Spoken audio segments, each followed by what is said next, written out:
ድመት የወዳጅ ድግምት ነው። የቅርብ ወዳጅ የሆነ የሚስጥር መተት ማለት ነው።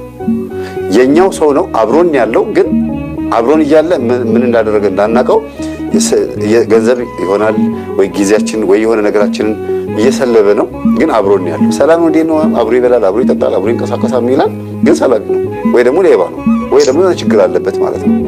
በድመት የተደገመ ድግምት እንደዚህ ነው የሚሆነው። እና በህልም ብዙ ጊዜ እንደዚህ ነው። ይሄ ነውና አንቺ የሚያየሽው ጎረቤት ስለሆኑ ቅርብ ቤተሰቦች ስለሆኑ ነው ይሄን ያየሽውና በጅብ መልክ ግን ጮሆ ስትጮሂ ነው አንቺ ጮህሽ ነው የመጡት ወይስ እንዴት ነው? እኔ ነኝ በድመት አስከበባ ሴትዮዋ እያስበላችኝ። ከዛ በስላሴ አንቺ ሴትዮ ፊቷ ሻሮ ነው የሚመስለው። አንቺ ሴትዮ ወይ ስላሴ ወጥቼ ነው የማስርብሽ ወይ ደግሞ ወደ አንቺ ነው የምልከው። እነኚህ ድመቶችሽን ያዥልኝ ስርዓት ያዥ እያልኳት ከዛ አው ብዬ ስጮህ አንደኛው ድመት እገላታለሁ፣ ትሞታለች፣ ውሃ ሆና ፍርስ ትላለች። አው ብዬ ጮሃለሁ፣ አው ብዬ ስጮህ ጅቡ ይመጣል። ጅቡ ወደ እኔ ሲመጣ ሊበላኝ ቅዱስ ሚካኤል ብዬ ስጠራ የማን ጅብ ነው የመጣው? ከታች ነው የመጣው። እኔ ከነሱ ፊት አይደለም ከታች ነው የመጣው። ከዛ አው ብዬ አው መጣ ጅቡ ወደ እኔ ሲመጣ ቅዱስ ሚካኤል ወዳጅ ነው ሁሉ ስል ቅዱስ ሚካኤል በነገራችን ላይ ብዙ ነገር አድርጎልኛል። ከዛ ስሙን ስጠራው ብዙ ጊዜ በህልሜም እንደዚሁ ሲያድነኝ ሲፈውሰኛ ያለውና ከዛ ወደ ሌላ ወደ በጎች ተቀላቅሎ ከጎረቤት አሉ ከዛ ሴትዮዋ ከምታስበላይ ጎረቤት በጎች አሉ። እነሱ በጎች ተቀላቅሎ ሲያተራምሳቸው ነው ያየው። ጅቡ ማን ነው? ለኔ ነበር የመጣው ጅቡ። ጅቡ ብዙ ጊዜ በህልም የቡዳ መንፈስ ነው። በቡዳ መበላታችን ምልክት ነው። ሌላ ምንም እንትን የለውም። ግን አይነት አለው። አንቺን ሳያገኝሽ ከሌላ መንደር መጥቶ ባንቺ በኩል አልፎ ሌላ ቦታ ከሄደ ያ ነገር አንቺን በሆነ አጋጣሚ የሆነ ጊዜ ላይ ተሸውደሽለት ወይም ተለክፈሽለት የነበረ በዙሪያችሁ ያንዣብብ የነበረ የሆነ ሰው ችግር አለ ማለት ነውና ዞሮ ዞሮ ያ የጃመል የመጣብሽ በመንፈስ እንደሆነ ማሳየው ህልሙም ጭምር ነው፣ ሰዎቹም ጭምር ናቸው ማለት ነው። ይሄን መንፈስ ማባረር ትችያለሽ ያልኩት ለዛ ነው። ይሄን የጃመል ችግር ማስወገድ ትችያለሽ ያልኩት ለዛ ነው። እሺ እንዴት ነው መመርዬ? እኮ መንፈስ ስለሆነ ብቻ ማወቅሽ ጥሩ ነው እኮ። ባህሪሽ ቢሆን ጸባይሽ ቢሆን ልማድ ሀቢቹዋል አክሽን ድግግሞሽ ምናምን ቢሆን ኖሮ በጣም ከባድ ነበረ፣ መጥፎ ነበረ። ግልጽ ነው ማውራሽ። መንፈስ መሆኑ ጥሩ ነው። አባንቶስ ከሰይጣን ይልቅ ልማድን ፍራ ወይም ልማድን ፍሩ ነው የሚሉት አይደለም እንዴ? ስለዚህ አሁንም እንድትሰርቂ የሚያደርገው መንፈስ መሆኑ መታወቁ ጥሩ ነው ላንቺ። ለምን ና ማነህ ወዴት ነህ አርፈ ተቀመጥ ታሰር ስራህን አቁም ስትይው እሺ ብሎ ይታዘዛል። ያንቺ ባህሪ ከሆነ ግን እንዴት ታረጊዋለሽ? በጣም አስቸጋሪ ነው። በልምምድ የምታመጪው ነገር ነው የሚሆነው ማለት ነው። እኔ ይቅርታ እንግዲህ ከባህሪያችንና ከኛ ይልቅ ሰይጣን ይታዘዛል። የሚገርምሽ ሰይጣን በእግዚአብሔር ስም ይታዘዛል። በምን ረፍ ስትዩ ያርፋል፣ ተው ስትዩ ሂድ ስትዩ ይሄዳል፣ በቃ ና ስትዩ ይመጣል። ዲያብሎስ ፈቃድን ነው የሚጠይቀው። እኛ ግን በጣም አስቸጋሪዎች ነን። እግዚአብሔር እኛን ሊያዝ ቢል ነፃ ፈቃዳችን አብሮ ስለፈጠረው ከኛ ጋር አብሮ ስለሰጠን በነፃ ፈቃዳችን በኩል ስለሆነ የሚያድነን አንያዝለትም። ግን መያዝ አቅቶት አይደለም። አምላክ የፍቅር አምላክ ስለሆነና ነፃ ፈቃድ የሚባል ነገር ስለሰጠን ግዴታ በዛ ህግ ነው የሚሄደው እግዚአብሔር።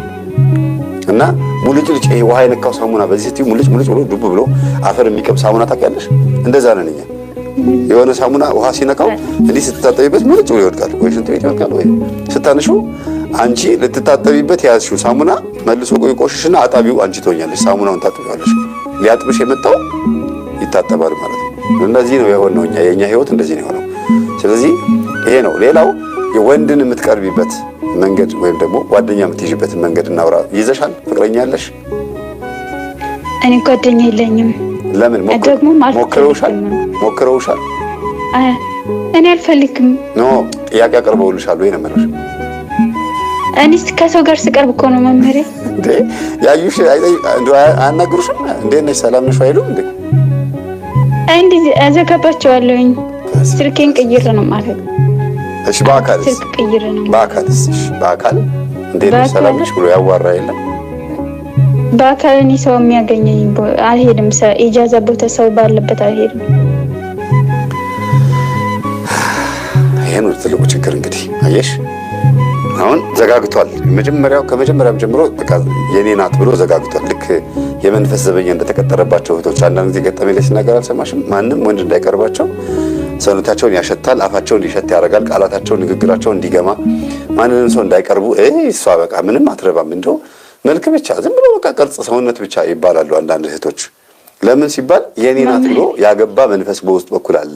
ቆሞ ቀር እንድትሆን እኔ ካልነካኋት እኔ ካላገኘኋት አንድ ሽፍታ እኔ ያስታውሳለሁ። ሽፍታ ነው የሸፈተውም በድግምት ነው። ከተማ መጥቶ ደግሞ የሚፈልጋት የምታምር ሴት ካለች ገበያ ማዕከል ይሄድና ከዚህ ሰዓት ጀምሮ የኔ ነሽ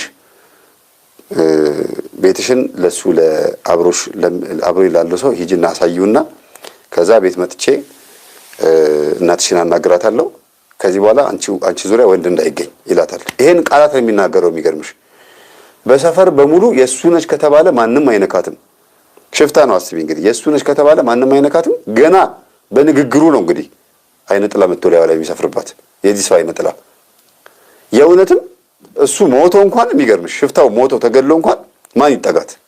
ሞቷል እኮ እየተባለ በቃ በጣም ሰው እንዴት ይቀርባት ልጅቷን? የሽንት ቤት የተቀመጠ ቆሻሻ በትር ይመስል በቃ ሁሉም ተጸየፋት ማለት ነው።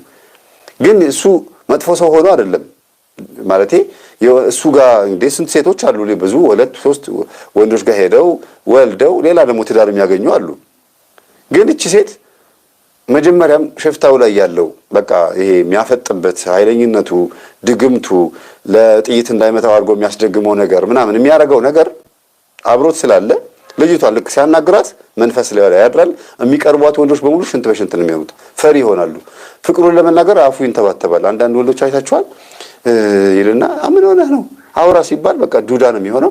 በቃ መጣው ሌላ ጊዜ እመጣለሁ ብሎ ላብ ሆኖ አናገርካት ሲባል እኔ እንጃ አጠገቧ ሲደርስ በቃ ፈራሁ፣ ተንቀጠቀጥኩ፣ አላበኝ፣ ተንተባተብኩ ምናምን ብሎ ይመጣል። ያ ምንድነው? ፍቅር ብቻ አይደለም ነው፣ ሌላም ጉዳይ አለ። ሂድ ከዚህ ብሎ ያባረረው መንፈስ አለ፣ ዘበኛ አለ፣ በውስጥ በኩል አይነ ጥላ አለ። ወደው አይደለም በጣም ብዙ ሴቶችም ብዙ ወንዶችም እንዲህ አይነት ባህሪ የሚያላብሱት እና ለዝሙት የጠየቀ ሁሉ መልስ ማግኘት አለበት እያልኩ ሳይሆን ለትዳርም ለፍቅርም ሲጠይቁ አይሳካም ነው እያልኩ ያለሁት እኔ። እሺ መምህርዬ አንድ ጥያቄ ልጠይቅ። እኔ ለትዳሩ ምንም አያሳስበኝም፣ ጓደኛ ምናምን ይሄ አያስጨንቀኝም። ግን አንድ ጥያቄ አሁን የምጠይቀው ይሄ ኢትዮጵያ ስገባ ይስተካከላል እግዚአብሔር በፈቀደበት።